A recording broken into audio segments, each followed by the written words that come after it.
안녕하세요. 이번에는 우리가 많이 들어봤지만 정확하게 모르는 당뇨에 대해서 설명드리려고 해요. 당뇨는 말 그대로 오줌에 당분이 섞여 나오는 증상이에요. 사람에서도 그렇고 고양이에서도 당뇨는 흔하고 관리해야 하는 질병이죠. 원래 오줌에서 당분이 있을 수 있는 거 아니야? 그리고 오줌에 당분이 있다고 해서 크게 문제가 되나? 라고 생각하실 수 있어요. 하지만 당뇨병을 관리하지 않고 심화된다면 발작이나 코마로 이어질 수 있어요. 이렇게 알고 있었다고 생각한 당뇨병 이제 왜 생기고 어떤 증상이 나타나고 어떻게 관리해야 하는지에 대해 함께 알아보도록 하죠.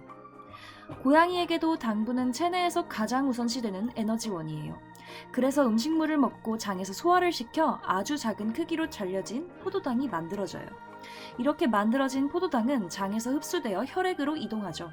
이때 혈액은 물건을 옮겨주는 택배기사라고 보시면 돼요. 포도당을 세포가 연료로 사용하려면 혈액에서 세포 안으로 포도당을 배달시켜야 해요. 이때 필요한 것이 인슐린이라는 호르몬입니다. 인슐린은 자물쇠를 열어주는 열쇠와 같은 역할을 해요. 왜냐하면 세포에는 인슐린 수용체라는 자물쇠에 의해 문이 닫혀 있어서 포도당이 혈액에서 세포로 이동할 수 없어요. 하지만 인슐린으로 인슐린 수용체를 열면 잠긴 문이 열리면서 세포로 포도당이 이동할 수 있는 것이죠. 그렇다면 인슐린은 언제 나타날까요? 밥을 먹고 장으로 이동한 소화물이 분해되어 포도당이 되고 이 포도당이 혈액으로 이동하여 혈액 안에서 일정 수준 이상의 포도당이 쌓이고 농도가 높아지면 이를 감지해서 췌장에서 인슐린이 분비되는 것이죠. 이렇게 포도당이 세포로 이동하여 사용되지만 사용되지 못하고 남은 포도당들은 혈액에 남아있고 콩팥으로 이동해서 오줌으로 나갈 것이라 생각되죠. 그런데 콩팥에서 방광으로 오줌이 이동할 때 세뇨관이라는 구조를 지나게 돼요. 이때 세뇨관에서는 포도당을 다시 혈액으로 재흡수하는 기능이 있어서 정상적이라면 오줌에는 포도당이 있으면 안 되는 것이죠.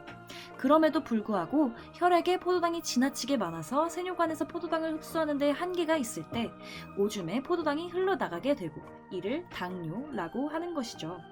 이렇게 당뇨병을 일으키는 원인은 무엇들이 있을까요? 당뇨는 1형, 2형 두 가지 형태가 있어요. 1형 당뇨의 경우 췌장에서 분비되는 인슐린의 총량이 부족해서 발생하는 당뇨병을 의미합니다. 2형 당뇨의 경우 췌장에서 분비되는 인슐린은 정상이지만 자물쇠 역할을 하는 인슐린 수용체가 없거나 망가져서 인슐린으로 자물쇠를 열지 못하거나 인슐린을 방해하는 여러 가지 요인들에 의해 포도당이 세포로 이동하지 못해서 고혈당이 발생하는 당뇨병을 말해요. 이때 고양이 당뇨의 경우 주로 2형 당뇨에 해당합니다. 그리고 2형 당뇨병은 아밀로이드 침착과 섬세포의 파괴 정도에 따라 NIDDM에서 IDDM으로 구분될 수 있습니다. 쉽게 말해 병이 얼마나 심각한 것으로 구분하는 것이죠. IDDM은 인슐린 의존성 당뇨의 줄임말이고 아밀로이드 침착이 심해 섬세포가 완전히 파괴된 상태를 말해요. 섬세포가 완전히 파괴되어 인슐린 생산이 정상적으로 이루어지지 않아서 꾸준히 외부 인슐린에 의존해야 하는 상태를 말합니다. NIDDM은 IDDM과는 다르게 섬세포가 부분적으로 파괴된 상태를 말해요.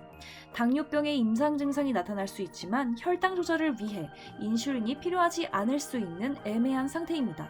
이때 상황에 따라 인슐린 처치 후 당뇨병이 완치되는 사례도 보고되었습니다. NIDDM 환자라고 안심해서는 안 돼요.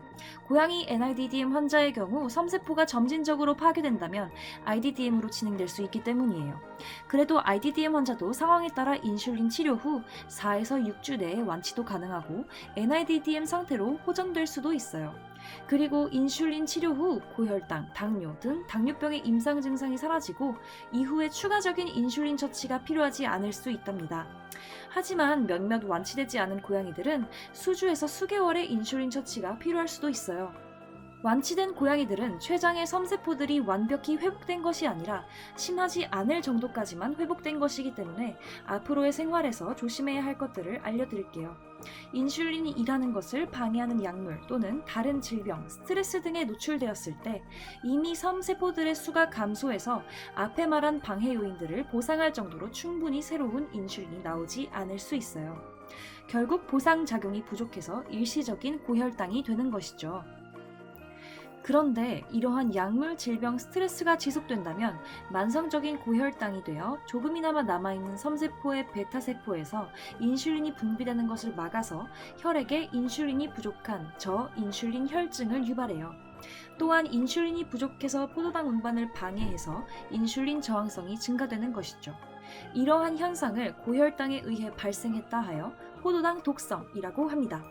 그래도 포도당 독성은 가역적이라 고혈당을 유발하는 약물, 질병, 스트레스를 완화시켜준다면 다시 정상적인 상태로 회복될 수 있답니다.